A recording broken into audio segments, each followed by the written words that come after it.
Good morning બાળકો. આપણે આજે હિન્દી વિષય જોઈશું. ધોરણ છે 2, એમાં આપણે લેક્ચર છે 8. તો બધા 45 નંબરનું પેજ કાઢશે. એમાં આપણે અસે ઔરત અને કાનો બે માત્ર ઔરત અસે ઔસે ઔસત એવું જોઈ ગયા હતા અને વર્ણમાલા પણ મેં તમને લખવા આપી હતી. હવે લેક્ચર 8માં આપણે જોઈશું પઢો શીખો ઓર લીખો. એટલે હવે તમને ઔવાળા શબ્દો લખવાના અને વાંચતા શીખવાનું છે. તો ઔવાળા શબ્દો આપણે અહીંયા જોઈશું. વર્ણમાલામાં તમે વાંચી અને બધા શીખી લીધા હશે. ચલો. કને એક માત્ર બે માત્ર એક કાનો કૌન. તો અહીંયા લખવાનું કૌન કૌન. બરાબર.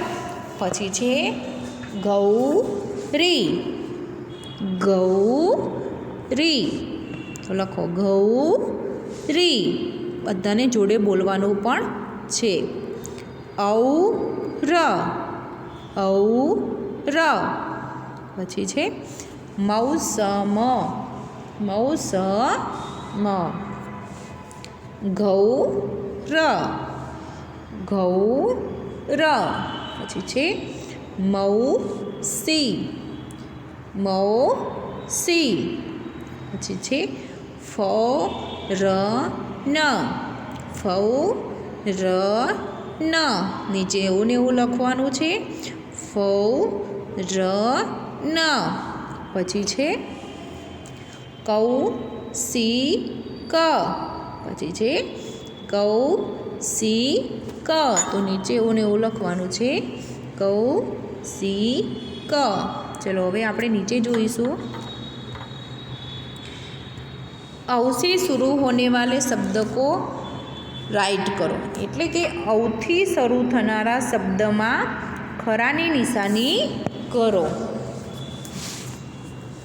હવે અહીંયા જે ચક્ર આપેલું છે એની તરફ જુઓ. એમાં વચ્ચોવચ્ચ શું લખેલું છે? ચલો વાંચો. આ જે છે અને બે માત્ર એક કાનો ઔ. તો ઔવાળો શબ્દ જ્યાં હોય એ શોધીને મને બતાવો. ચલો બધા શબ્દો શોધવા બેસી જશે. ચલો શોધી દીધા?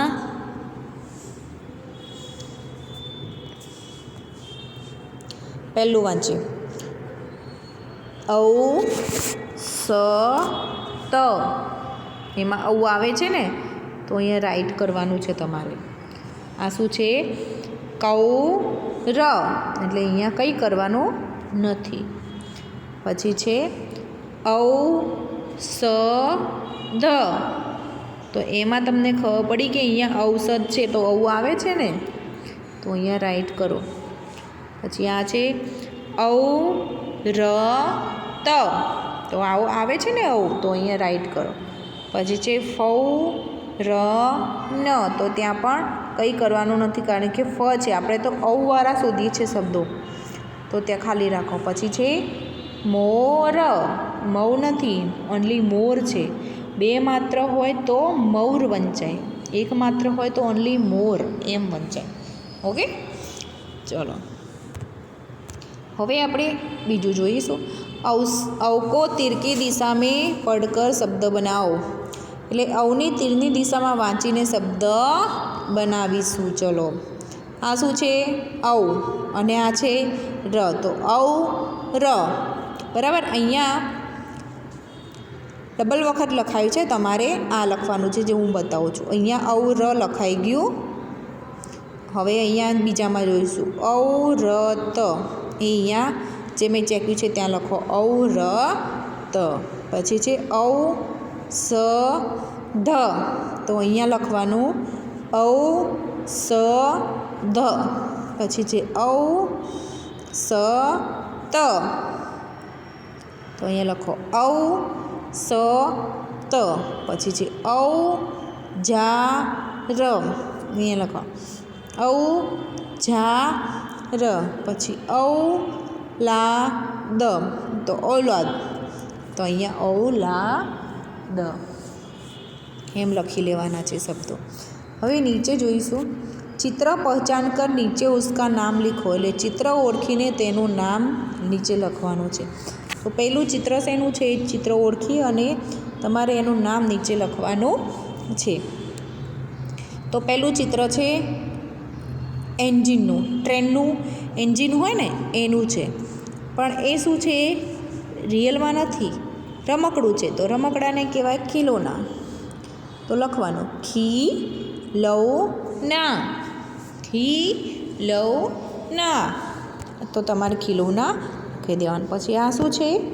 કૌવા એટલે કે કાગડો. તો કૌવા. પછી આ છે હોડી, તો એને કહેવાય નૌકા. તો નૌકા. પછી આ શું છે? હથોડી.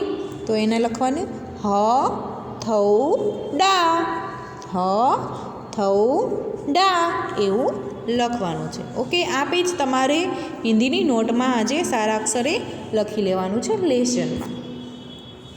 હવે ચિત્ર પહચાન કર કોષ્ટક ભરો એટલે ચિત્ર ઓળખીને ખાના ભરો. તો અહીંયા શું છે? આ શેનું ચિત્ર છે? નોકર છે, જે કામ કરતો હોય એ. તો અહીંયા લખવાનું નૌકર. પછી આ બધા શું છે? औजार. તો औजार. પછી આ શું છે? ખિલોના. તો ખિલોના. પછી આ છે બહુના. તો લખવાનું બહુના. જે આમ ઉંમરમાં મોટા હોય પણ આમ હાઇટમાં નીચા હોય ને એને બહુના. તો અહીંયા લખવાનું બહુના. પછી બાજુનું ચિત્ર જોઈશું આપણે. હવે આ શું છે? હોડી. એને શું કહેવાય? મેં હમણાં બતાવ્યું હતું નૌકા. તો અહીંયા લખવાનું નૌકા. પછી આ શું છે? આપણે જે રોટલી કરીએ છીએ ને પાટલી, એને શું કહેવાય? ચૌકા. ચૌકા. તો અહીંયા ચૌકા લખવાનું છે. બાકી અક્ષર લીખો, ખૂટતા અક્ષર લખો. તો હથૌડા. તો લખવાનું, વચ્ચે ખાલી જગ્યા છે, એમાં શું ખૂટે છે? હ અને ડા આપેલું છે. તો હથૌડા. પછી દોડના.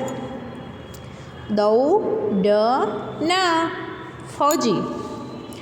તો ફૌજી. ફૌજી.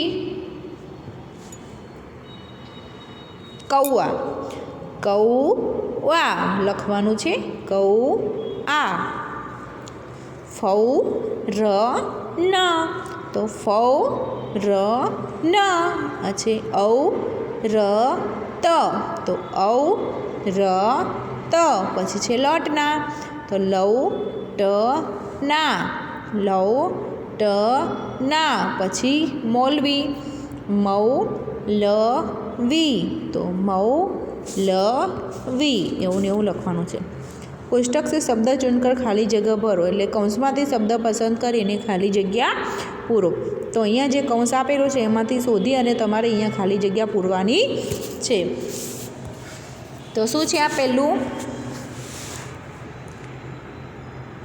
બોલો.